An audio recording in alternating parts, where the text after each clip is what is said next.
শিল্পে final touch বলে একটা কথা আছে। যেটাকে সে শিল্পকর্মটাকে চমৎকারভাবে ফুটায় তোলে। যেটা না হলে হয় না।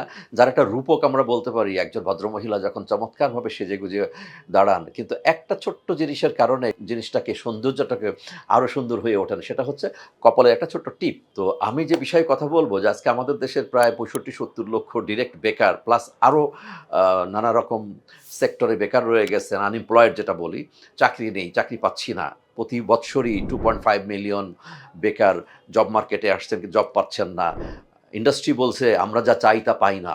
আর একাডেমিয়া কিন্তু regular masters, BBA, MBA, BA, MA supply করে যাচ্ছে। তো এই যে প্রোডাকশন হচ্ছে এবং যাচ্ছে কর্পোরেটের কাছে, কিন্তু কর্পোরেটে চাকরি হচ্ছে না।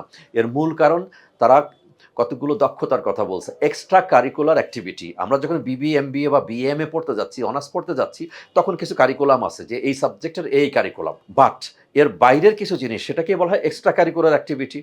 এখন চাকরি করতে গেলে বাংলা সাহিত্য, ইতিহাস, নৃতত্ত্ব থেকে শুরু করে physics, chemistry, biology, botany whatever subject we call, সেটা হয়তো কাজে লাগবে না। কারণ যে চাকরিতে যাচ্ছি, ব্যাংকের একটা চাকরি হতে পারে, যেকোনো একটা কর্পোরেট হাউজে চাকরি হতে পারে, তখন ওই বিষয়টা খুব একটা কাজে লাগে না। বাট ব্যক্তিটার কিন্তু অন্য যোগ্যতা আছে, ফিজিক্যালি অ্যান্ড মেন্টালি ফিট। এখন সেখানে দরকার হতে পারে তার লিডারশিপ স্কিল, তার টিম বিল্ডিং স্কিল, তার ইমোশনাল ইন্টেলিজেন্স, তার ক্রিয়েটিভ থিঙ্কিং, তার ইনোভেটিভ থিঙ্কিং, তার এরকম করে অনেকগুলো সফট স্কিল হতে পারে। কিন্তু সেগুলো নাই। বাট আমরা জানি যে যখন আপনারা কেউ স্কুলে বা কলেজে বা ইউনিভার্সিটিতে পড়েন, তখন একটা গ্রুপ করে পড়ালেখা করেন, একটা টিম হয়। আপনারা যখন পিকনিকে যান, কোনো প্রোগ্রাম করেন, তখন কিন্তু এন্টায়ার একটা কমিটি তৈরি হয়। একেকজন বাজারের দায়িত্বে থাকে, কেউ ট্রান্সপোর্টের দায়িত্বে থাকে, কেউ ম্যানেজমেন্টের দায়িত্বে থাকে। প্রত্যেকে লিডারশিপে থাকে, টিম বিল্ডিংয়ে থাকে, সেলিং স্কিল সেখানে প্রচণ্ড পরিমাণে থাকে। একজন আরেকজনকে কত সুন্দরভাবে ম্যানেজ করেন, মানে কনভিন্স করেন, লজিক্যালি কনভিন্স করেন। সেখানে ইমোশনাল ইন্টেলিজেন্স থাকে। হঠাৎ করে একটা প্রবলেম সলভ করার জন্য প্রবলেম সলভিং থাকে, ক্রিয়েটিভ থিঙ্কিং থাকে, ইনোভেটিং থিঙ্কিং থাকে। আপনারা আসলে করেন, কিন্তু জানেন না যে আসলে এই জিনিসটা এই।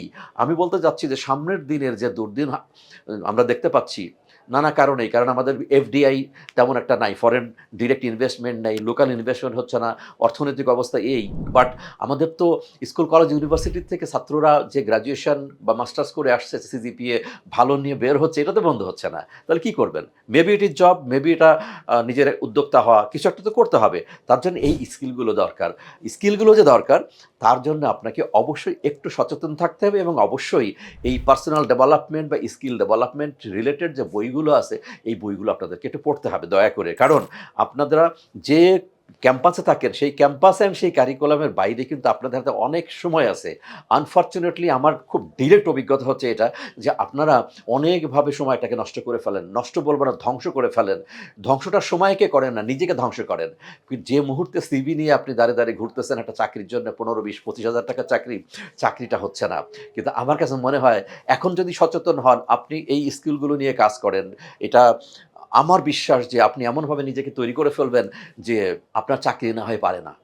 টোটাল মেসেজটাই আমি দিচ্ছি যে স্কুল, কলেজ, মাদ্রাসা, ইউনিভার্সিটি, টেকনিক্যাল, নন টেকনিক্যাল যা আছে সব্বার জন্যে, আমাদের ইয়াং জেনারেশনের জন্য এবং পাশাপাশি যারা অলরেডি কর্পোরেট বা বিভিন্ন জায়গায় এন্ট্রি লেভেলের থেকে মিড লেভেলে জব করেন, তাদেরও বলব যে এই যোগ্যতাগুলো ছাড়া কিন্তু কখনো জীবনে জব পাওয়া যাবে না, জবে উন্নতিও করা যাবে না। শুধু সিজিপিএ, একটা certificate will never bring you a job. আমি ডিরেক্টলি বলি। আমার জীবনের ১ম চাকরি কিন্তু শুধু সার্টিফিকেটের কারণে হয়নি। হয়েছিল সাম এক্সট্রা কারিকুলার অ্যাক্টিভিটির কারণে। সো আমার বিশ্বাস যে আপনারা আমার মেসেজটা বুঝতে পেরেছেন। আমি এই ইয়াং জেনারেশনের জন্য ডেডিকেটেড হয়ে যে কাজগুলো করে যাচ্ছি, আজকের এই ভিডিওটা অনলি তাদের জন্যই যে আপনারা একটু পড়াশোনা করেন, বইপত্র পড়েন এবং নিজেকে তৈরি করেন। Thank you very much.